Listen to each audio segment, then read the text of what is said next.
आदाब, मैं हूं एस सथर और आप देख रहे हैं न्यूज़ फोर्स। जी हाँ, जिस तरह से आज के वक्त में सुना होगा आपने, कभी मोबाइल गायब हो जाता है, कभी किसी का पर्स गायब हो जाता है, लेकिन आज के वक्त में इंसान भी गायब होते हैं। और इससे कम नहीं, जैसे पर्स गायब हुआ करता था कभी और सामान गायब हुआ करता था, लेकिन हकीकत क्या है, कई बार लोग खुद ही घर छोड़ के चले जाते हैं। कई बार किडनैपिंग का भी मामला होता है, कई बार जो है लव एंगल भी होता है उसमें, कई बार जो है कुछ और डिप्रेशन का भी मामला होता है, और कई बार जो है कुछ और वजह होती है जो हम आप सोच नहीं सकते। जी हाँ, इसी तरह की एक बड़ी खबर आ रही है पटना के समनपुरा से, और हमारे साथ में हैं उनके बड़े भाई मोहम्मद सज्जाद साहब, जिनकी जो भाई हैं छोटे 16 वर्षीय मिज़ान अली, वो गायब हैं और पिछले 10 दिनों से गायब हैं। उनके वालिद का पहले ही इंतकाल हो चुका है, उनकी माँ का रो रो कर जो है बुरा हाल है। तो आइए हम सब जानने की कोशिश करते हैं कि क्या है मसला और क्या वजह है रही होगी। और इन्होंने, इनका जैसा कि कहना है कि FIR भी दर्ज कराया है, हालांकि हम इनसे पूछेंगे अभी कि और भी क्या मामला हो सकता है कि क्यों गायब हुआ है। और ये एक नई बात नहीं है, आपने मेरे चैनल पे भी देखा होगा पहले कि कुछ जो लड़के गायब हुए थे फुलवारी शरीफ ईसापुर के, वो अभी भी जो है कभी पटना से कभी कहीं से लोग गायब होने की खबरें आए दिन आती रहती है। तो ये एक बहुत बड़ा मसला है और मुझे लगता है कि इस पर भी जो है सरकार को कुछ न कुछ या प्रशासन को जो है ध्यान रखना चाहिए। हालांकि वो काम करते हैं अपने हिसाब से, लेकिन फिर भी जो गायब हो रहे हैं, कहाँ जा रहे हैं, कैरेक्टर निर्माण नहीं हो रहा आज के वक्त में, बहुत सारी वजह हैं। लेकिन फिर भी इन सब चीज़ों से पहले अगर आपने चैनल को सब्सक्राइब नहीं किया है तो ज़रूर कीजिएगा, अगर बेल आइकन आपने क्लिक नहीं किया है तो ज़रूर कीजिएगा, और इस वीडियो को ज़्यादा से ज़्यादा शेयर कीजिएगा। अगर आप FB पे देख रहे हैं यानी फेसबुक पे देख रहे हैं तो पेज को लाइक ज़रूर कीजिएगा, और आप इंस्टाग्राम पे और ट्विटर पे भी आप मुझे फॉलो कर सकते हैं। तो आइए बात करते हैं हम डायरेक्ट सज्जाद साहब से।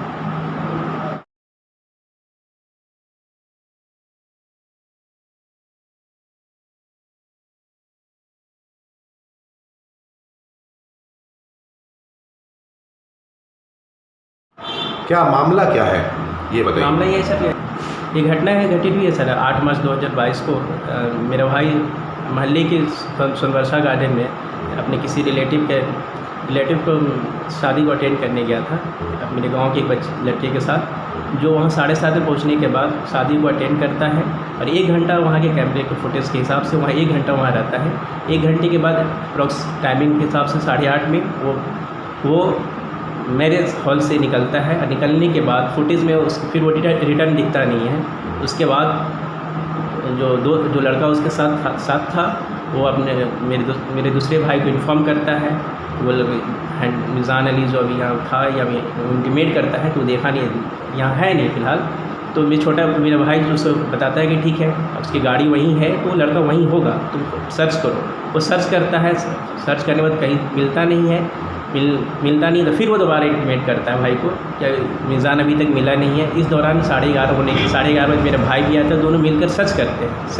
सर्च करने के दौरान जब कहीं कुछ रिजल्ट नहीं आउट होता है तो घबराहट में इन लोग फिर वहाँ के जो सिक्योरिटी गार्ड है, सिक्योरिटी गार्ड से उन लोग रिक्वेस्ट करते हैं, पूछताछ करते हैं, फिर रिक्वेस्ट करते हैं कि CCTV फुटेज में हमको दिखलाया जाए, लेकिन सिक्योरिटी गार्ड वहाँ हेल्प नहीं करते हैं। फिर इसी दौरान उन लोग अपने मोहल्ले में भी सर्च करते हैं, उनके जो क्लोज फ्रेंड है, फास्ट फ्रेंड है, उनको कॉल किया जाता है। कॉल करने के बाद भी उनको जब कुछ इन्फॉर्मेशन नहीं मिलता है तो फिर इस अंदेशा के साथ वो हैंडसम अपने किसी दोस्त के घर चला गया होगा, सुबह में आ जाएगा, इस अंदेशे के साथ ये घर चले जाते हैं। फिर सुबह में फिर ये मुझे इन्फॉर्म करते हैं और ये तलाशना शुरू कर देते हैं। फिर हम भी पहुंचते हैं, हम पहुँच कर हम लोग भी तलाश करते हैं, लेकिन कहीं कोई ज़रिया नहीं हो, कोई क्लू नहीं मिलने के बाद फिर लास्ट में हम लोग राजीव नगर थाने में FIR दर्ज कराते हैं। दर्ज कराने के बाद पुलिस हमारे साथ आती है और वहाँ मैरिज हॉल में फुटेज को देखती है। फुटेज से निकालने के बाद फिर हम लोग जिधर से निकला था उसको फॉलोअप करते हुए अलग अलग घर में CCTV फुटेज देखते हैं। CCTV फुटेज में सभी जगह वो कहीं पर चलता हुआ, कहीं पर दौड़ता हुआ दिखाई देता है। इस तरह से वो 2 किलोमीटर का डिस्टेंस कवर करते हुए लास्ट 9:05 पर जद्दे पथ पे देखा जाता है। उसके बाद किसी भी फुटेज में मुझे वो दिखता नहीं है।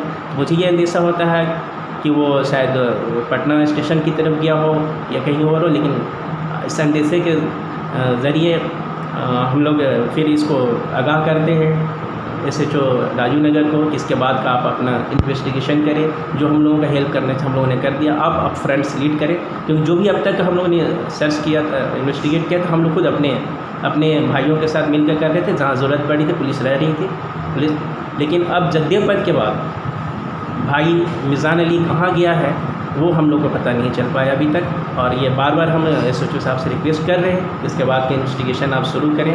उसका इससे रिलेटेड CDR रिपोर्ट आई है, CDR रिपोर्ट पर भी वर्क स्टार्ट नहीं हुआ है।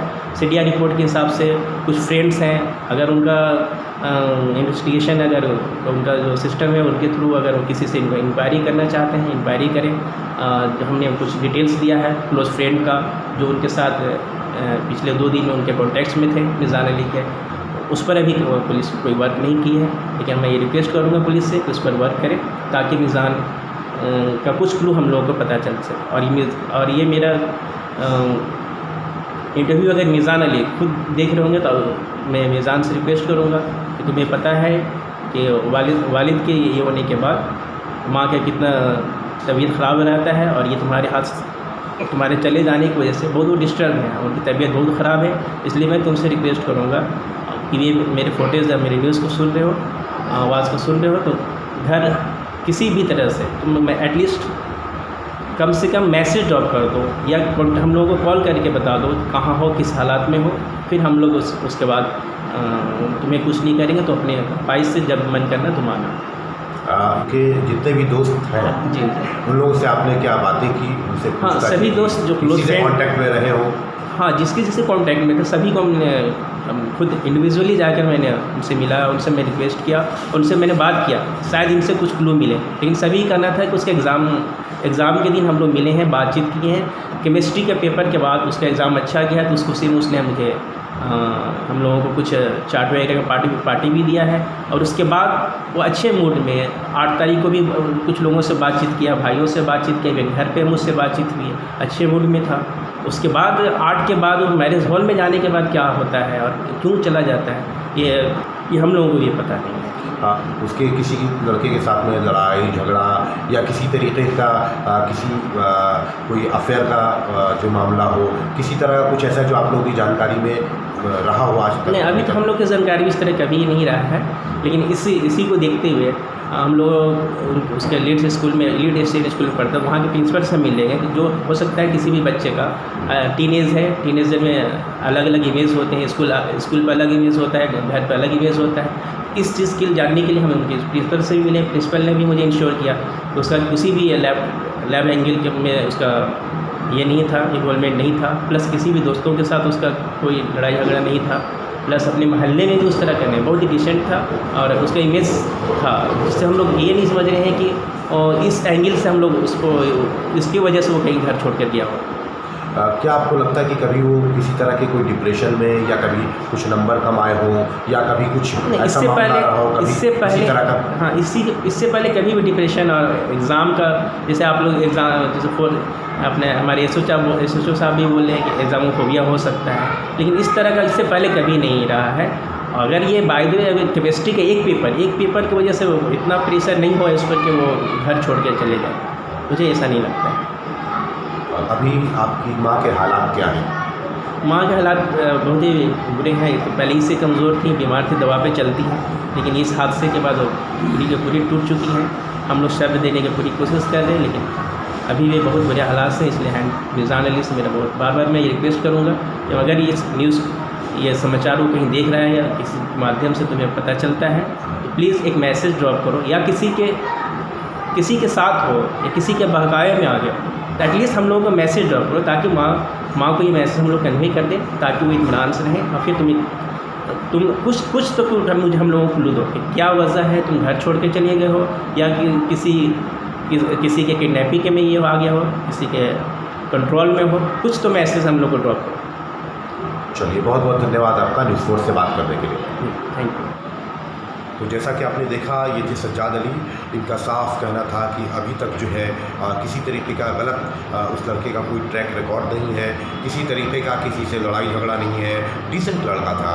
लेकिन अब क्या मामला रहा हो, क्या उसकी मना स्थिति रही, या किसी गलत चक्कर में वो पड़ गया, या कहीं गलत जगह पे फंस गया, या कोई किडनैप कर लिया, ये तो ना इनको पता है ना हमें पता है। अब ये तो पुलिस ही जो है इसका इन्वेस्टिगेशन कर सकती है, इसकी जांच कर सकती है। तो मैं यही रिक्वेस्ट करूँगा कि जहाँ पे भी हैं आप मिज़ान अली, अगर आप चैनल को देख रहे हैं, आप न्यूज़ देख रहे हैं, तो आप प्लीज़ प्लीज़ प्लीज़ बराए मेहरबानी, क्योंकि माँ जो है, क्योंकि आपके वालिद नहीं रहे और उनके वैसे ही पहले से हालत ख़राब है, काफ़ी उनको असर हुआ है, सदमा लगा है, और अब आपके जाने के बाद जो है बहुत ज़्यादा वो परेशानी फेल कर रही हैं। तो माँ के लिए या किसी चीज़ के लिए भी कम से कम आप जहाँ पे भी हो इन्फॉर्म ज़रूर कर दीजिए, बता ज़रूर दीजिए कि मैं इस जगह पे हूँ और ये कर रहा हूँ, या मैं बाखैरियत हूँ, मैं खैरियत से हूँ, सही से हूँ, और इसमें कोई परेशानी की बात नहीं है। घर वाले आपके सब आपको वैसे ही प्यार करते हैं जैसे पहले प्यार करते थे। तो बहुत बहुत धन्यवाद। एस एस सतर, पटना, बिहार।